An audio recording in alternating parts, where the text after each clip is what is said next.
नमस्कार, मैं हूं आपके साथ पूर्णिमा मिश्रा। स्वागत है आप सभी का भारत 24 पर। हमारे देश की आबादी है 140 करोड़ और इतने ही करोड़ मुद्दे देश में हर दिन दस्तक देते हैं। लेकिन खबरें आती हैं, कुछ समय ठहरती हैं और फिर चली जाती हैं। इन खबरों के अंदर का हर नजरिया शायद नजरअंदाज कर दिया जाता है।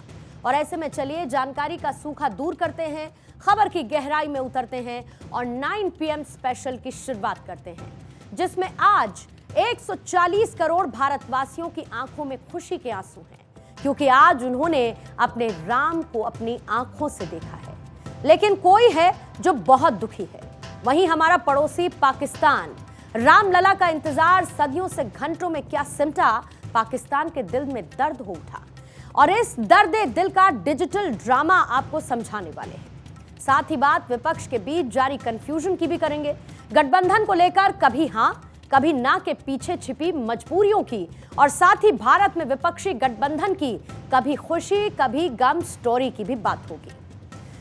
कवि पाश का कहना था, मैं घास हूं, मैं अपना काम करूंगा, मैं आपके हर किए धरे पर उगाऊंगा। अब सवाल यह है कि आज शायरी का जिक्र क्यों? तो जवाब है कि मौजूदा सियासत कुछ इसी तरह से काम करती है। देश में सबसे बड़ी खबर यह है कि रामलला की प्राण प्रतिष्ठा की तारीख अब महज घंटों में गिनी जा सकती है। गौर करिएगा, इंतजार सदियों का रहा है, लेकिन जो सबसे ज्यादा काबिले गौर बात है वो है विपक्ष का रवैया। विपक्ष आज उसी तरह से बिहेव कर रहा है जैसा कि कवि पाश ने कहा था, मैं आपके हर किए धरे पर उग आऊंगा। आज राम मंदिर को लेकर विश्व की जमीन में राम के नाम का आस्था वाला तार बिछाया जा रहा है और विपक्ष हर घटना में घास की भांति उगने का काम कर रहा है, जिसकी कटाई छटाई में जनता खुद लगी है और उस पर तफसील से बात करेंगे। लेकिन उससे पहले यहां पर जो सबसे ज्यादा डराने वाली बात है उस पर बात कर लेते हैं, और वो है टूल किट। ये टूल किट हर बार की तरह इस बार भी पाकिस्तान से आई है। पाकिस्तान की तरफ से भारत की नकारात्मक छवि बनाने का प्रयास किया जा रहा है और इस प्रयास में सोशल मीडिया एक्स के नए और पुराने अकाउंट्स का इस्तेमाल किया जा रहा है। सोशल मीडिया पर राम मंदिर को लेकर कई भ्रामक दावे किए जा रहे हैं। मंदिर स्थल के बारे में कुछ गलत जानकारियों को भी फैलाया जा रहा है और पाकिस्तान इसके लिए सोशल मीडिया पर कैंपेनिंग का सहारा ले रहा है। कुछ एक्स पोस्ट में इस बात का दावा किया जा रहा है कि राम मंदिर विवादित स्थल से 3 किलोमीटर दूर बनाया गया। इसके अलावा मंदिर को लेकर कुछ और अफवाहों को फैलाने का प्रयास किया जा रहा है, जैसे कि मंदिर के प्राण प्रतिष्ठा के लिए यह शुभ मुहूर्त नहीं है। साथ ही बाबरी मस्जिद को लेकर भी कई दावे किए जा रहे हैं। इन दावों में कितनी सच्चाई है कि राम मंदिर विवादित स्थल से 3 किलोमीटर दूरी पर बनाया गया है, तो इसका जवाब हम पहले ही दे चुके हैं और आपको वो क्लिप भी एक बार देखनी चाहिए। लेकिन जिस दूसरी जगह को बाबरी मस्जिद वाली जगह बताया जा रहा है वो पूरी तरह से गलत है। दरअसल वो अयोध्या में बना सीताराम बिरला मंदिर है, जिसे बाबरी मस्जिद वाली जगह बताकर इस मैप के साथ झूठा दावा ठोका जा रहा है। अब ये देखिए, जो आपको भगवा रंग में रंगा हुआ नजर आएगा और उसमें ग्रीन डॉट बाबरी का विवादित ढांचा, यहां पर रामलला प्रकट हुए 1949 में और यही वो जगह है जहां पर अब प्रभु श्री राम का मंदिर, वो गर्भगृह है जहां पर रामलला की प्राण प्रतिष्ठा की जाएगी। अब एक और बार वो तस्वीर आप देखिए जहां पर बाबरी मस्जिद का ढांचा आपको नजर आएगा। मंदिर ठीक वहीं पर बन रहा है जहां पर उसको बनना चाहिए था। ये तो हुई पाकिस्तान से संचालित टूल किट की बात, लेकिन हमारे देश के अंदर भी एक टूल किट एक्टिव है। ये विपक्ष की टूल किट है। सबसे पहले राम मंदिर में लगने वाली मूर्ति को लेकर सवाल किया गया, भ्रम पैदा करने की स्थिति बनाई गई और फिर जगह को लेकर सवाल करने लगे, कहां मंदिर बनेगा, कितना चबूतरा होगा, एटसेट्रा एटसेट्रा। और इससे भी जब बात नहीं बनी तो कहा कि हम नहीं जाएंगे, मंदिर तो पूरा बना ही नहीं। ये बीजेपी सिर्फ चुनाव के चक्कर में जल्दीबाजी कर रही है। जब यहां पर भी माहौल नहीं बना, तब शंकराचार्यों की चिंता इनको सताने लगी। कहने लगे कि शंकराचार्य नाराज हैं। एक शंकराचार्य की विचारधारा वाली नाराजगी को सभी शंकराचार्यों के साथ जोड़ दिया गया। लेकिन जब यहां पर भी बात नहीं बनी, तब ये कहने लगे कि मंदिर अपनी एग्जैक्ट लोकेशन से दूर बनाया जा रहा है। ये पाकिस्तान वाली टूल किट से मेल खाता है, जिसे हम पहले ही एक्सपोज कर चुके हैं। लेकिन सवाल यह उठता है कि जब पूरा देश उत्सव में है, तो हमारे विपक्ष को हुआ क्या है? वो इतना कंफ्यूज्ड क्यों है? कभी कहते हैं कि निमंत्रण नहीं मिला है, तो कभी कहते हैं निमंत्रण मिल तो गया है, लेकिन ये बीजेपी का प्रोग्राम है। मतलब इससे तो साफ छवि बन रही है कि आप निमंत्रण का इंतजार सिर्फ इसीलिए कर रहे थे कि उसको नो थैंक्स कह सकें। मतलब जिसे जब तक मिला नहीं, वो कह रहा है कि देखो निमंत्रण नहीं मिला, और जैसे ही निमंत्रण मिल जाता है कहते हैं कि हम नहीं जाएंगे।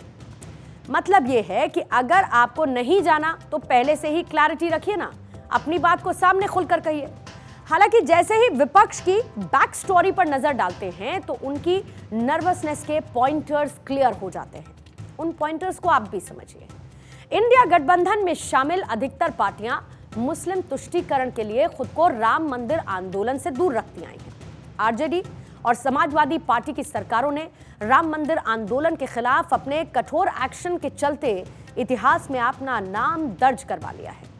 1990 में लाल कृष्ण आडवाणी की रथ यात्रा को बिहार में घुसते ही केवल रोका नहीं गया, बल्कि आडवाणी की गिरफ्तारी भी करवाई गई।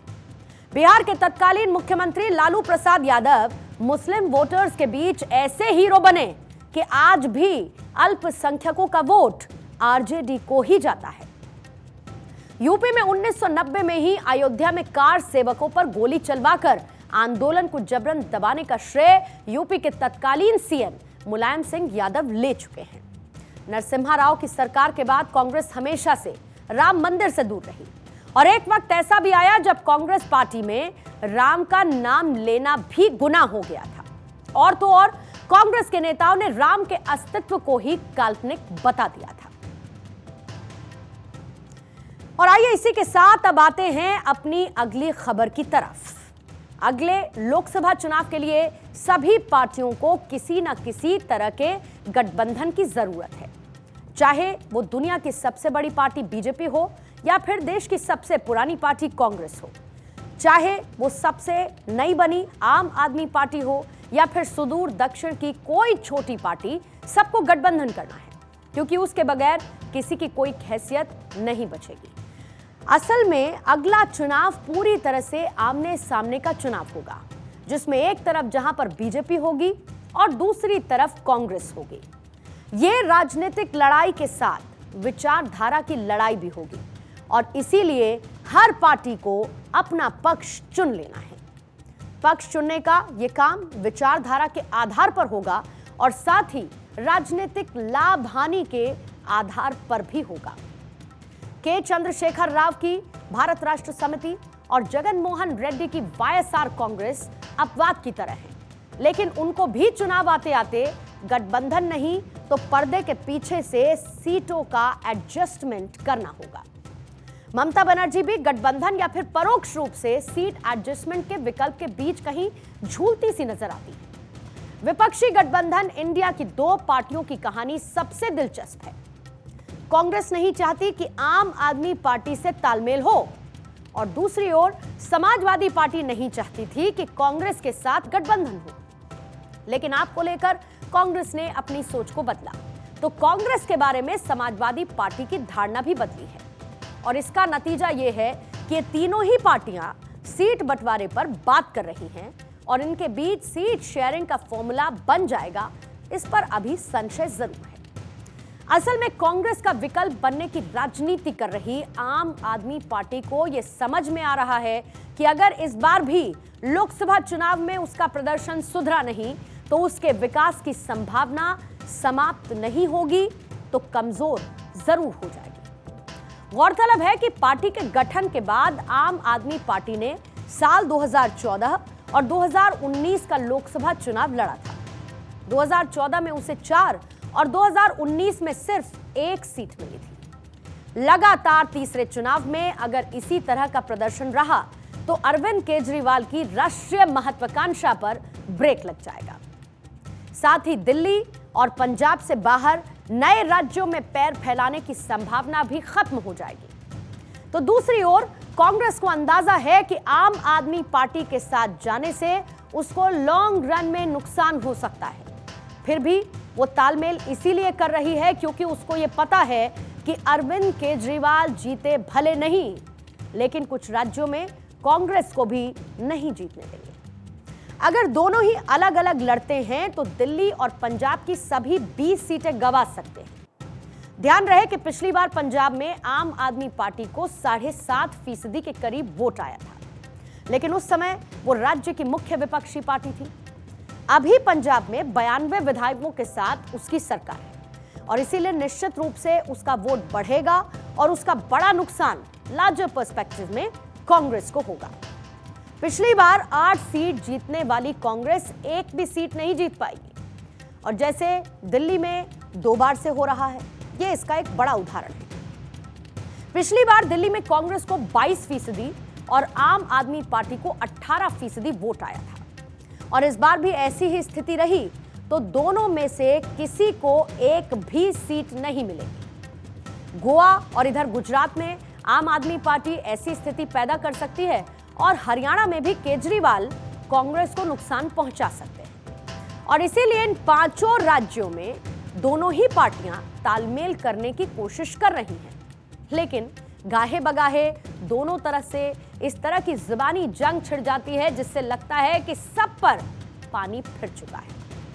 राजनीतिक विश्लेषकों का भी मानना है कि आम आदमी पार्टी और कांग्रेस में सीट शेयरिंग पर घमासान अभी थमता हुआ नजर नहीं आ रहा है।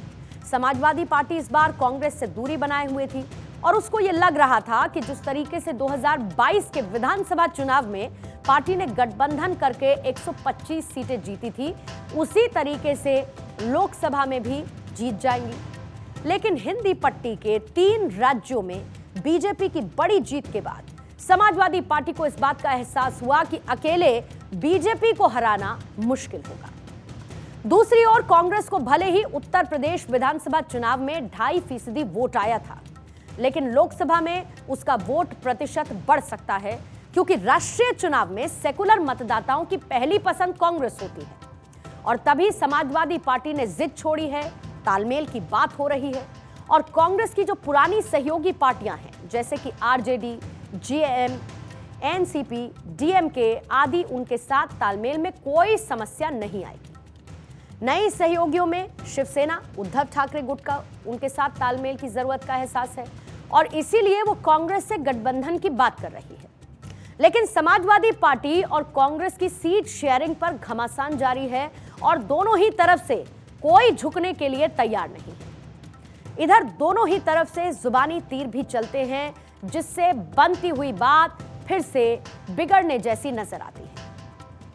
इधर बीजेपी ने कर्नाटक में पिछली बार 28 में से 25 सीटें जीती थी, लेकिन पिछले साल मई में विधानसभा चुनाव हारने के बाद पार्टी ने तत्काल अपनी रणनीति को बदल दिया और एचडी देवेगौड़ा की जेडीएस के साथ तालमेल कर लिया।